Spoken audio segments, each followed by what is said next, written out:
Okey geng, untuk pengetahuan, malam tadi Manchester United telah berjaya mengalahkan syarikat Bas Kilang.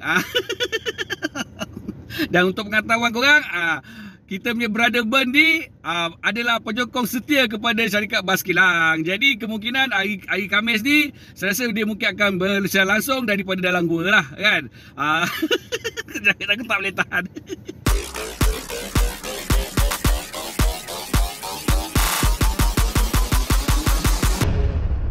Siu. Dalam banyak-banyak aku kena bahan, aku kena akui lah, ini yang paling win sekali daripada Mr. J kura-kura dekat TikTok. Apa-apa pun dia adalah result yang aku dah jangkakan bila manager klub kesayangan aku ni kata dia pergi bercuti seminggu sebelum game terbesar EPL, memberikan aku indikasi bahawa dia memang tak boleh belah dan dia harus belah dari Newcastle. Dia bila bercakap lepas game dengan media apa, aku tengok macam biasa je lah kan, standard lah dia punya alasan. Lepas tu kau boleh tengok dia tak nak jawab bila orang tanya dia pasal fans Newcastle kat stadium Old Trafford chanting Bruce out bagai. Satu je lah Bruce, aku rasa satu benda je, baju kau tu ketat sangat aku rasa. Tapi katanya ada positif dalam kekalahan ni, dan ini skrip yang sama setiap minggu selepas 4 game, cuma seri sekali dan kalah 3 kali. Yap Bruce, kalau ada positif pun ia adalah Cristiano Ronaldo. Dan kepulangan dia, sebab aku jujur cakap aku excited tengok game ni sebab puas dapat tengok second debut CR7 yang tidak menghampakan. Dan walaupun tim aku kena lauk, dari momen dia menari melepaskan diri dekat sebelah kiri 2-3 pemain Newcastle, lepas tu dia rembat side netting tu, aku dah boleh nampak the king is back. Ibarat Ronaldo yang lama kembali dengan movement di atas padang. Dan bila kita masuk game dengan perasaan redha tu, so kira expectation aku tu dah tak ada lah, dan kita dapat enjoy momen sebesar ini yang juga ibarat satu filem. Filem baru yang tengah premier dekat Old Trafford dengan kedatangan pelakon-pelakon filem, selebriti, dan juga ramai lagi kan. Seperti biasa dalam kebanyakan filem mesti ada happy ending, dan itulah yang kita saksikan di Old Trafford, atau The Theatre of Dreams. Malam kemarin jujur aku cakap terharu sangat dengan keupayaan Cristiano Ronaldo pada usia 36 tahun, nak dekat 37 dah, dan masih lagi tidak kehilangan kemampuan dia untuk menyelah. Minta maaf lah kepada penyokong Messi, tapi aku kena cakap dekat sini, bagi aku ternyata CR7 adalah pemain terbaik dunia. Walaupun ramai aku sedar akan argue benda ni dengan aku, tapi ini sekadar pendapat aku. Kenapa aku cakap macam tu, mungkin aku akan buat video lain lah untuk explain. Aku cakap ni sebab impact CR7 dalam setiap game dia main, termasuklah nasib Juventus setakat ni dekat Serie A. Korang tengok sendiri, tak menang-menang lagi, kalah dia lah. Serta rekod-rekod yang telah pun CR7 pecahkan setakat ini dalam peringkat antarabangsa maupun peringkat Eropah itu sendiri. Ballon d'Or tu bagi aku subjektif, so aku takkan guna itu sebagai ukuran who's the best semata-mata, ataupun who is the GOAT lah kan. Okay, sorry lari topik. Berbalik kepada game Man United lawan Newcastle. Korang notice tak masa first half time, semua venue perlawanan tak ada sebarang jaringan. Aku rasa ada 7 game serentak kan, tak ada gol first half kecuali gol Ronaldo. Dia umpama satu kapet merah yang dibentangkan oleh kesemua tim EPL semata-mata untuk kepulangan Ronaldo. Agak menakutkan lah tengok kedudukan half time tu, macam Tuhan kata, korang semua diam, aku nak tengok Ronaldo je skor dulu. Itulah cara dan gaya Ronaldo kembali ke Man United untuk 2 gol dalam debut keduanya. Memang style gila weh. Dia kata dia nervous sebab fans nyanyi dan canting nama dia sepanjang game. Tapi kalau nervous dia macam tu, aku rasa fan Man United kalau boleh nak dia nervous setiap game lah kalau macam tu. Aku paling terharu tengok bagaimana attitude dia lepas game. Dia kata nak kembalikan Man United ke mana mereka sepatutnya berada, iaitu memenangi trofi. Dan di sinilah Theatre of Dreams, di mana impian dia tercapai ketika berusia 18 tahun dibawa ke sini. Dilayan dengan begitu baik, dan itu antara sebab kenapa dia kembali. Gol ke-787 peribadi dan 121 gol untuk Manchester United selepas 2 gol yang dijaringkan dalam debut kedua dia tu. Sebelum kick off lagi, kalau korang tengok dekat Old Trafford macam lautan jersey nombor 7 kan, dibanjiri hampir 80,000 fans sambil menyanyikan lagu Ronaldo sewaktu dia nak keluar dari tunnel. Dan mereka sebenarnya tak dihampakan oleh persembahan Ronaldo. Gol pertama typical gol dia sebab anticipation dia untuk berada right place at the right time. Bagi aku itu adalah skill, kerana tiada langsung seorang pemain pertahanan Newcastle yang menjangkakan Freddie Woodman tu akan muntah bola tu. Namun positioning CR7 dan reaction pantas dia menggunakan insting dia yang menghasilkan peluang itu dari situasi percubaan yang sepatutnya mudah didakap oleh penjaga gol. Aku boleh cakap Newcastle sebenarnya main elok lah untuk 60 minit. Lagi-lagi apabila Mankio menyudahkan assist dari Saint-Maximin dari sebelah kanan, dan ketika itu Newcastle mula macam bermimpi lah. Konon-konon boleh fight Man United main open game. Sedangkan segala usaha engkau main low block dan counter pantas Saint-Maximin dibantu Willock dalam first half tu dah ternyata berjaya menyekat Man United dari menghasilkan peluang kan. Tapi bila dah open game, kita semua dah tahulah quality players yang ada kat Man United, dan ada satu result lah bagi aku, which is Man United confirm menang. Di sinilah permulaan dia bagi aku. Gol kedua CR7 dan Man United dapat open space untuk Luke Shaw lari dari tengah, melorongkan bola ke CR7 yang mudah meninggalkan The Cells, yang jauh lebih muda dari dia. Nak ingat kan, macam umpama dia tak dekat sebelah je. Lepas tu kau pula oleh si Freddie Woodman tu, goalkeeper muda Newcastle tu. Memang world class lah gol kedua CR7 bagi aku, dan sedikit sebanyak membalikan nostalgia CR7 yang dulu ketika musim 2003 sampailah 2009 dengan larian pantas, lincah dan finishing yang superb. Satu lagi kau perhati tak, macam mana pemain-pemain lain Man United step up ataupun tingkatkan persembahan diorang dalam game ni. Sancho yang hambar dalam 2 game sebelum ni nampak hidup masa first half tu, walaupun decision making dia agak questionable. Dia slow sikit sampai kena marah dengan CR7 sebab tak cross awal lah. Bruno pun kembali mengganas, umpama satu message kepada pengurus FPL yang ramai lepaskan dia gol tercantik jarak jauh dalam game ni selain try ala-ala Becker masa first half tu. Aku rasa Bruno macam nak curi je tajuk utama Akbar dari Ronaldo kan. Motivasi Bruno dalam game ni lain macam weh. Luke Shaw pula selain dari satu mistake hampir kasih Willock score dari lontaran ke dalam dia. Memang first class lah performance Luke Shaw. Dia main macam left winger weh dalam game ni. Selain burst of speed dia, lari dengan bola lebih 40 meter semata-mata nak assist gol Ronaldo. Ada yang macam lupa pula Pogba assist 2 kali dalam game ni kan. So total sekarang Pogba dah 7 assist musim ini hanya selepas 4 game dalam EPL, walaupun dia struggle sebagai CDM. Tetapi offensive game dia cun gila. Lord Lingard pun masuk dan skor. Even Martial yang hampir selama ni sempat buat dummy weh untuk bagi Lingard skor. Apa yang aku nak cakap kat sini adalah kehadiran Ronaldo dalam pasukan ini sedikit sebanyak mengeluarkan yang terbaik daripada semua pemain-pemain ini dalam link up play mereka, termasuk Ronaldo yang juga drop sikit positioning dia kan untuk terlibat sama dalam link up play tu. Mak Ronaldo pun hadir dan sempat menitiskan air mata untuk comeback anak dia dalam misi berbakti kepada klub yang memberikan peluang pertama dan meletakkan nama dia di peta bola sepak dunia. Overall, aku boleh cakap satu team performance yang boleh dibanggakan, dan dengan adanya squad depth sekarang selain world class finisher, seharusnya wajib Man United mencabar untuk trofi dan juga EPL musim ni. Cavani aku dengar dia ada injury last minute. McTominay pun belum start selain Rashford tengah recovery.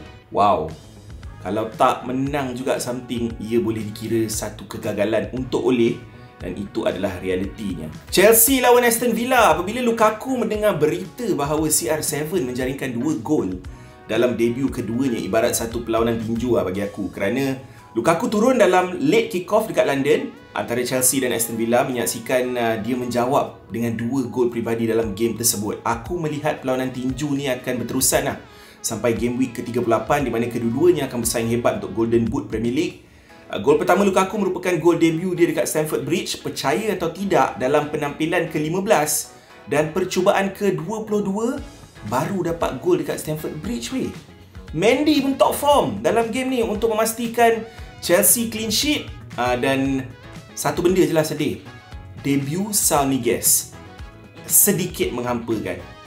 5 perubahan Tuchel buat dalam game ni dah macam Tuchel roulette dah aku tengok. Antara kemasukan Chalobah, Saul, Thiago Silva, Ziyech, Callum Hudson-Odoi kan. Villa pula kita tahu kehilangan Martinez dan Buendia sebab game international Argentina itu kan. Watkins kembali sebagai partner Ings, dan itu menarik bagi aku. Bila Villa bermula garang, Alonso, Rudiger dan Silva semua bekerja keras nak buat blocking semata-mata selain melepaskan sepakan penjuru kepada lawan di peringkat awal. Namun bila kau tengok ada kualiti dalam tim kau, di sinilah any moment boleh jadi sesuatu dari situasi nothing. Kovacic guna ruang kosong yang ada untuk buat satu pas ala-ala Pogba sikit lah. Tepat ke arah Lukaku yang terpaksa juga bekerja keras untuk cut back ke dalam, menewaskan Tuan Zebe untuk tenang sahaja menjaringkan gol pertama Chelsea melepasi backup keeper Villa Jets dia. Cukup klinikal lah, sebab itu aku rasa first chance dia dalam game. Apa yang menakutkan bab Lukaku ni adalah dia tak perlu banyak chances tau, macam striker lain, macam contoh Bamford ke kan, untuk skor. Game ni adalah contoh paling sesuai. Aku nampak ada banyak kali jugalah Lukaku macam tak puas hati dengan decision making rakan-rakan dia, yang tak dapat bagi dia final pass yang dia nak tu dalam ruang yang dia sendiri dah buka untuk diorang bagi bola. Kesilapan Saul tu di compound lagi first half yang agak hambar. Bayangkan dia cuma menang 1 daripada 9 perebutan bola, hilang possession 9 kali, 3 fouls dan kesilapan passing 6 kali. Kira misplaced passes lah. Tuchel pun dah masak waktu tu dan tak fikir 2 kali nak ganti dia dengan Jorginho lepas half time. Mungkin sebab first game dia faktor speed dan physicality EPL belum berjaya Saul nak sesuaikan diri lagi. So perubahan itu aku rasa yang spark Chelsea punya game second half tu lah. Kovacic sekali lagi pantas bertindak, melepaskan percubaan menjaringkan gol kedua Chelsea. Kali pertama aku tengok Kovacic score dan assist dalam satu perlawanan sejak Januari 2017. Masa tu dia kat Real Madrid lagi weh. Asas pertahanan yang nampak solid selepas kemasukan Jorginho sedikit sebanyak. Melihat Chelsea terus mengasak lah dalam penghujung second half, dan kemasukan Azpilicueta juga terus memberi impact dengan lorongan kepada Lukaku yang berjaya mencari ruang untuk melepaskan rembatan yang bagi aku unsavable. Top corner tu dengan kelajuan rembatan bagaikan peluru siut. Namun kredit kena bagi kat Villa jugalah. Banyak create chances, terutamanya Watkins nampak function gila, dan secara tak langsung rasa macam skor 3-0 tu agak flattering ataupun menyanjung lebih kepada Chelsea lah kan. Dan ia turut diakui oleh Tuchel sendiri selepas game yang memuji work rate, disiplin, gameplay Villa yang kehilangan 2 tonggak utama kot. Aku nampak kat sini perbezaan dia. Apabila ramai pemain kobrasi untuk national team diorang, nampak faktor kecergasan memainkan peranan kalau dibandingkan dengan rata-rata pemain Villa yang lebih fresh. Menarik juga bila tengok gol-gol Lukaku kan. Dua-dua gol bukan gol senang tau. First dia kena kerja keras lepas Tuan Zebe, lepas tu kena one on one dengan keeper lagi.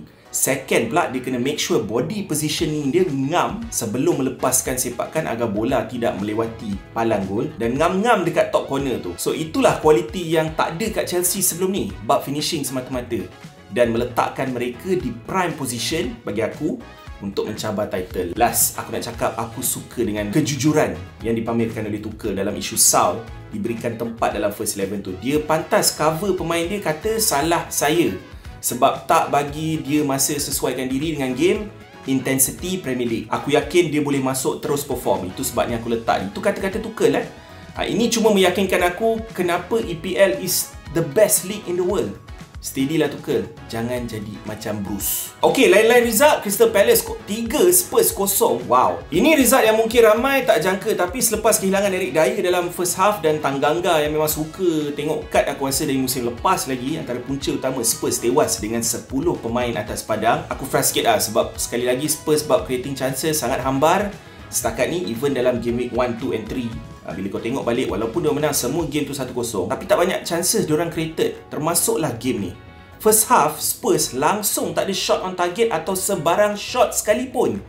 Itu stat yang agak menakutkan untuk aku. Lagi-lagi bila kau ada nama besar macam Harry Kane dalam tim kau, dia pun tak ada impact langsung. Tapi kau tak boleh salahkan dia je. Mungkin faktor kehilangan Son ataupun Davinson Sanchez.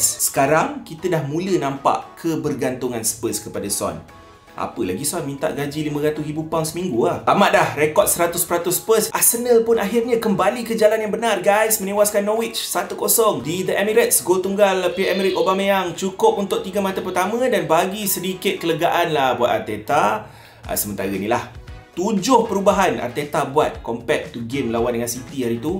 New signing Takehiro Tomiyasu, debut yang agak baik sebenarnya. Ben White, Gabriel, Aaron Ramsdale, Maitland-Niles, antara nama-nama yang masuk. Maitland-Niles pun itu mengajuk kan. So mungkin itulah faktor Arteta bagi Chan main, sebab ialah ramai terkejut juga kenapa bukan Partey. Kali ni dia dapat main, so mungkin kepercayaan dah kembalilah untuk pengurus FPL ni untuk menggunakan pemain-pemain Arsenal lepas ni. Itu pun nasib baik kena kaki tim Krul, kalau tak memang Aubameyang berada dalam kedudukan offside. Tapi Arsenal ada lebih kurang 30 percubaan dalam game tu, so kira good sign dalam game ni dan dalam misi kebangkitan diorang lah. Walaupun ada fans Arsenal yang masih lagi bersifat negatif. Aku dengar dekat Stadium Emirates tu ada yang menyuarakan we are staying up. Dia canting. Ibarat mereka ni sekadar bermain untuk kekal dalam EPL semata-mata. Wow. Leicester City 0, Man City 1. City macam biasalah.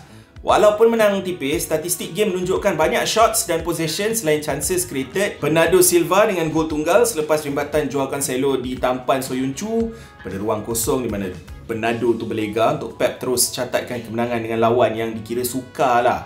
Dan lagi-lagi dekat laman lawan kan, kemenangan ketiga berturut-turut dan momentum 11 gol dalam 3 game menyediakan mereka untuk minggu-minggu lebih mencabar selepas ini. Kenapa aku kata mencabar? Korang tengok je lah game-game akan datang untuk City. Lawan RB Leipzig, Chelsea, PSG, Liverpool. Semuanya dalam space 3 minggu. Sedar tak sedar ada 3 clean sheet dan nampak seolah-olah Laporte dan Diaz ni pilihan utama lah. 2 centre back untuk Pep. Stones masih lagi belum beraksi untuk City tapi dah main untuk England. Lebih kerap aku rasa. Ederson agak cemerlang dalam game ni sampai kena start dekat bibir dia dari Harvey Barnes. First time dalam 5 musim aku tengok Pep tak tukar first 11 dia dalam 3 game week berturut-turut. Wow, mana roulette-nya? Tapi aku rasa polisi siapa main elok akan kekal dalam kesebelasan utama adalah lebih penting untuk Pep musim ini sebab cabaran berbeza dibawa oleh Man United, Chelsea, Liverpool memang jauh beza lah daripada musim-musim lalu. Alright, last game Leeds lawan Liverpool. Mo Salah sudah pasti menjadi topik utama selepas menjadikan gol ke-100 sekaligus satu pesanan kepada Ronaldo dan Lukaku. Jangan lupa aku dalam pencarian Golden Boot musim ni. Cakap lah apa kau nak cakap bab kontrak demand £500,000 seminggu bagai. Walaupun itu sekadar tabloid yang laporkan, tapi aku rasa bagi je lah apa yang dia nak. Selagi permintaan tu realistik, why not? Yes, aku rasa dia berhak dapat lebih daripada Van Dijk sebenarnya. Tapi persoalannya Liverpool sanggup lepaskan dia atau tidak? Fans, komen sikit. Tapi aku respect dia sebab dia mampu block semua benda luar padang tu dan fokus pada tugas dia setiap kali dia berada di atas padang. Trent sekali lagi membuktikan kenapa dia pemain pertahanan paling bernilai dalam fantasy Premier League setakat ni. Assist sekali lagi untuk gol Salah dan hampir semua set piece yang dia ambil. Termasuklah gerakan-gerakan bahaya daripada Liverpool. Kebanyakan aku nampak hadir daripada sebelah kanan. Termasuk movement Jota dan Mane, link up play dengan Harvey Elliott yang berlega di setiap pelusuk padang. Namun ini dia, injury yang paling mengerikan yang aku nampak sebab aku sendiri nampak macam mana kaki dia patah. Dan secara jujurnya guys, mula-mula aku tak nampak apa yang berlaku. Tapi lepas tengok ulang tayang, lepas tu dia tak tunjuk lagi dah. Strike ataupun Pascal Strike kena kad merah dan aku memang tabik cara Strike respon apabila menerima kad merah tu sebab dia macam tak peduli pun sebab dia lebih risau memikirkan Harvey Elliott ni okey ke tidak. Dan memang benda tu tak disengajakan kerana dia menerima kad merah pun dengan hati terbuka kan. Walaupun aku boleh klasifikasikan ia sebagai satu clumsy tackle sebab start lock dia tackle dari belakang, so memang no choice lah ref kan, memang kena bagilah. Aku harap ini tidak akan menghantui Elliott lah sepanjang karier dia sebab dia antara prospek muda paling exciting bagi aku untuk Liverpool kan. Aku dah luahkan benda ni dalam episod-episod yang lepas. Agak sedih sebenarnya, 18 years old. Tapi sayang lah, kemungkinan besar ini menyaksikan season dia dah over. First half Liverpool nampak full control dan sekali lagi aku persoalkan mana Leeds musim lepas dan high press yang mampu menyusahkan Man City sekalipun. Namun musim ni so far mereka nampak hamba weh. Junior Firpo bagi aku nampak macam main wrestling atas padang. Rodrigo hambar, sekali lagi beraksi sebagai number 10 digantikan Tyler Roberts selepas first half pun tak berapa nak function. Llorente pula injured lagi. Selain tu kau tengok dia pun struggle nak handle front three Liverpool. Jujur cakap bagi aku, Jota, Mane, Salah nampak jauh lebih besar sebagai threat kalau dibandingkan Firmino bermain dalam trio itu. Lepas kad merah tu dan insiden ngeri tu, aku rasa game macam berubah sikit. Macam dua-dua tim relax sekejap. Mungkin faktor memikirkan nasib Elliott kan. Tapi overall bagi aku Liverpool nampak sebagai force kembali dan kekebalan barisan pertahanan yang memberi kebebasan dan kepercayaan kepada yang lain untuk menyerang. Sedikit sebanyak one way traffic lah. Gol Mane last kira cap off performance Liverpool yang vintage. Sebab ikutkan Mane banyak gila chance dalam game ni. Silap-silap boleh hat-trick weh. So kira fair lah dia dapat sebiji kan. Kira wajib lah dia dapat satu gol sekurang-kurangnya. Clean sheet sekali lagi dan menduduki kedudukan top 4 goal difference dan points yang sama dengan Man United dan Chelsea. Top 3 awal-awal dah mula nampak title contender. City pun tak jauh di belakang, 1 point je tempat gempat.